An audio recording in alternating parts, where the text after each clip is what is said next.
नमस्कार, मैं सत्यजीत सिंह पुनः आपका स्वागत अपने इस यूट्यूब चैनल सत्यजीत लॉ में करता हूँ। यूपी पीसीएस जे के प्री का रिजल्ट जब से आया है तब से बहुत कई बच्चों का जैसा होता है कभी कभी कुछ मिस फॉर्च्यून होता है, लक प्रॉपर समय पे काम नहीं करता है, कुछ एक दो नंबर से कुछ हेरा फेरी हो जाती है, कहीं गलती हो जाती है, नेगेटिव मार्किंग है। तो ऐसे बच्चे आजकल बहुत निराश हैं, बहुत परेशान हैं। तो ऐसे मेरे सभी बच्चों से मैं एक ही चीज कहना चाहता हूं कि आपको अपना काम करना है, आगे बढ़ते रहना है, कभी भी पीछे मुड़कर नहीं देखना है। क्योंकि पीछे अगर आप मुड़ के देखने लगेंगे तो आगे बढ़ने की आपकी कैपेसिटी खत्म हो जाएगी, आप कभी आगे बढ़ ही नहीं पाएंगे। इसलिए जो गया उसको पीछे छोड़िए। अब जो आगे आपके पास में अपॉर्चुनिटीज हैं उनको देखिए, उनको तलाशिए, क्योंकि हो सकता है वो आपके लिए कुछ अच्छा फॉर्च्यून लेकर के आ रही हूं। यू नेवर नो, कभी कभी आपको भी नहीं पता होता है कि किस तरीके से फॉर्च्यून आपके पास में आ रहा होता है। तो देखिए, जो जो बच्चे जिन लोगों का सिलेक्शन नहीं हुआ था और जिनका यूपी प्री में सिलेक्शन हो गया है, उनको भी मेरी एडवाइस है कि आप लोग बिल्कुल भी एकदम ढीले मत पड़िए। क्योंकि जो पढ़ाई आपकी कंटिन्यू चल रही है उसी को थोड़ा सा आपको और चेंज करके, थोड़ा सा मॉडिफाई करके आपके पास में और भी वैकेंसीज हैं। देखिए, दो वैकेंसीज को मैंने आप लोगों से कहा हुआ है, टारगेट किए रहिए। एक तो उत्तराखंड की वैकेंसी जिसका लास्ट डेट कल खत्म हुआ है फॉर्म फिल करने का, मैंने सभी से कहा था फॉर्म आप फिल कर दीजिएगा। बिहार की 27th लास्ट डेट है, आप लोग मिस मत करिएगा। लास्ट वीडियो में मैंने आपके साथ में बिहार को ही डिस्कस किया था कि किस तरीके से पेपर सेटअप है, और देखिए ऑलमोस्ट सिमिलर टू यूपी आया था। तो इस वजह से, और आपस में सब इंटरकनेक्टेड रहते हैं, थोड़े बहुत एक्ट्स आगे पीछे होते हैं। तो देखिए, कुछ एक्ट्स तो ऐसे हैं जो बिल्कुल कॉमन है। आज हम लोग जो डिस्कशन करते हैं वो उत्तराखंड पे हम लोग करते हैं कि किस तरीके से आप उत्तराखंड को फॉलो करें, उसके पेपर को पीछे से देखें और किस तरीके से आप उत्तराखंड में क्वालिफाई करें। क्योंकि बिहार उत्तराखंड एक गोल्डन अपॉर्चुनिटी है और आप लोगों को बहुत मेहनत कर लेना है कम से कम इन दो एग्जामिनेशंस के लिए। और जो बच्चे प्री में सिलेक्ट हो गए वो तो लगातार मेहनत कर ही रहे हैं, क्योंकि अब उनके पास में केवल और केवल 60 दिन बचे हैं। कैसे पढ़ना है एक मैं वीडियो फिर बना दूंगा। अभी फिलहाल आज उत्तराखंड को अगर हम लोग डिस्कस करते हैं तो उत्तराखंड में देखिए, प्री में एक पेपर आता है जिसमें 200 क्वेश्चंस रहते हैं, जिसमें से 50 क्वेश्चंस रहेंगे आपके लीगल जीके से संबंधित, जिसमें कॉन्स्टिट्यूशन भी आ जाएगा, जिसमें इंटरनेशनल जो इवेंट्स हैं, कुछ जो अराउंड द वर्ल्ड जो चीजें चल रही हैं वो सब आ जाएगा। और 150 क्वेश्चंस रहेंगे वो लॉ के रहेंगे। अब देखिए, लॉ में कौन कौन से पोर्शन के, तो मैंने आपको, अगर यूपी से जो बच्चे यूपी की तैयारी कर रहे थे, क्योंकि काफी बड़ी वैकेंसीज थी, उनके लिए देखिए कि कुछ ज्यादा नहीं करना है, अपनी पढ़ाई को आगे ही बढ़ा देना है। क्योंकि अगर आप देखिए तो प्री के अगर पोर्शन को देखें हम लोग उत्तराखंड के, तो जैसा कि हम लोग यूपी के भी सिलेबस में देखते हैं, कुछ एक्ट बिल्कुल कॉमन है, जैसे IPC, CrPC, evidence act, Indian evidence act, ये उसके बाद फिर सीपीसी, टीपीए, कॉन्स्टिट्यूशन,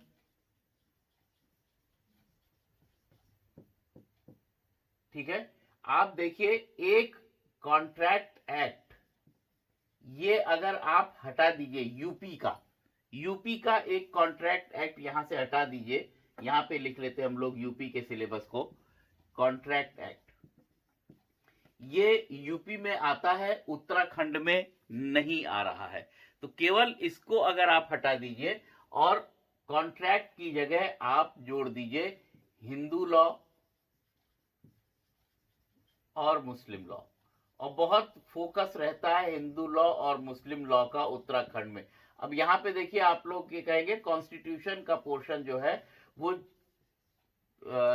लॉ के पेपर में ना हो करके लीगल जो जीके वाला पेपर आता है, लीगल जीएस वाला पेपर जो आता है, 50 क्वेश्चंस इसमें रहते हैं, उसमें पूछा जाता है कॉन्स्टिट्यूशन। और काफी क्वेश्चन, लगभग almost half of the questions constitution से ही रहते हैं। अराउंड 20 to 25 क्वेश्चंस यहाँ पे आप देखेंगे, तो इसी से आपको मिल जाएंगे। बाकी आईपीसी से 20-25 क्वेश्चन, सीआरपीसी से 10-15 क्वेश्चन, 15 के बीच में।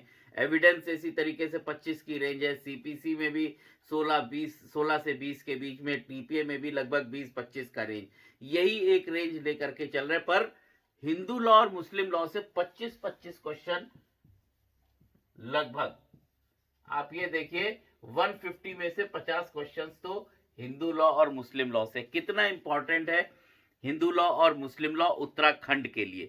अगर आप मेंस का डिस्कशन करते हैं तो मेंस के पार्ट पे आप देखिए टोटल 6 पेपर होते हैं उत्तराखंड में। एक तो ये जीएस का पेपर होता ही है आपका, जो 150 मार्क्स का रहता है, और उसके अलावा एक कंप्यूटर का आपका पेपर आता है। 2 ये पेपर होगा और 1 लैंग्वेज का पेपर। साथ में 3 आपके जैसे यूपी का सिलेबस है। यूपी में मेंस में 3 हम लोग देखते हैं। एक तो सब्सटैंटिव लॉ, वहां पर भी सब्सटैंटिव लॉ ऐसे ही आता है। उसके बाद प्रोसीजरल लॉ, बिल्कुल जैसे यूपी में है वैसे ही प्रोसीजरल लॉ है। और last paper penal law and local law. और यहाँ पे जो पीनल लॉ ये तो आईपीसी हो गया, और लोकल लॉ यूपी जेडएलआर, जैसा कि उत्तराखंड में लागू है। तो ये देखिए ये सिमिलर है। यहाँ पे केवल फर्क ये है, यूपी में टोटल 7 लोकल एक्ट पूछे जा रहे हैं, यहाँ पे केवल 1 लोकल एक्ट पूछा जा रहा है। उसके साथ ही प्रोसीजरल लॉ में आप देखिए सीपीसी, सीआरपीसी, एविडेंस, और जैसे कि जजमेंट राइटिंग और ड्राफ्टिंग, प्लीडिंग, सब चीज यूपी में आती है, वैसे ही यहाँ पर भी है। और इसी तरीके से अगर आप सब्सटेंटिव लॉ में भी देखेंगे तो ये पेपर में भी पूरा जैसे यूपी में आता है, आप इसमें देख लीजिए पार्टनरशिप आएगा, इसमें इक्विटी आएगा, ट्रस्ट एक्ट आ जाएगा, स्पेसिफिक रिलीफ एक्ट आ जाएगा, और उसके बाद जो है ईजमेंट एक्ट आ जाएगा।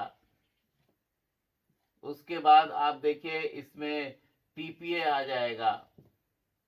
उसके बाद हिंदू लॉ, मुस्लिम लॉ और टॉर्ट्स, साथ ही साथ कॉन्ट्रैक्ट नहीं रहेगा। ये देखिए पूरा सब्सटेंटिव लॉ का पेपर जैसा कि यूपी में रहता है। यूपी में कॉन्ट्रैक्ट एक्ट है, जो हमने यहाँ पे बता दिया। प्री में यहाँ पे कॉन्ट्रैक्ट एक्ट नहीं है। तो सब्सटेंटिव लॉ का पेपर वैसा ही होगा जैसा यूपी में है। कॉन्स्टिट्यूशन भी आएगा, लेकिन वो कॉन्स्टिट्यूशन लीगल जीएस वाले पेपर में आ जाएगा, जो जीएस का पेपर है। तो आप देखिए उत्तराखंड अगर आप प्रिपेयर कर रहे हैं, अलग से कोई पैटर्न नहीं है, केवल और केवल यूपी। जो बच्चे यूपी के प्री की तैयारी कर रहे थे वो अपनी तैयारी कंटिन्यू रखें उत्तराखंड के लिए। और ऑलमोस्ट सिमिलर, बिल्कुल सिमिलर आपको मिलेगा। केवल और केवल अंतर इतना है कि यूपी के मेंस में हिंदू मुस्लिम लॉ पूछा जाता है, प्री में नहीं पूछा जाता है। यहाँ पे प्री में भी हिंदू मुस्लिम लॉ डोमिनेंटली पूछा जा रहा है। लगभग 50 क्वेश्चंस हिंदू मुस्लिम लॉ के उत्तराखंड में आते हैं। तो आप लोग अपनी प्रिपरेशन इसी आधार पर कंटिन्यू रखिए, और कहीं से भी लूज पड़ने की जरूरत नहीं है।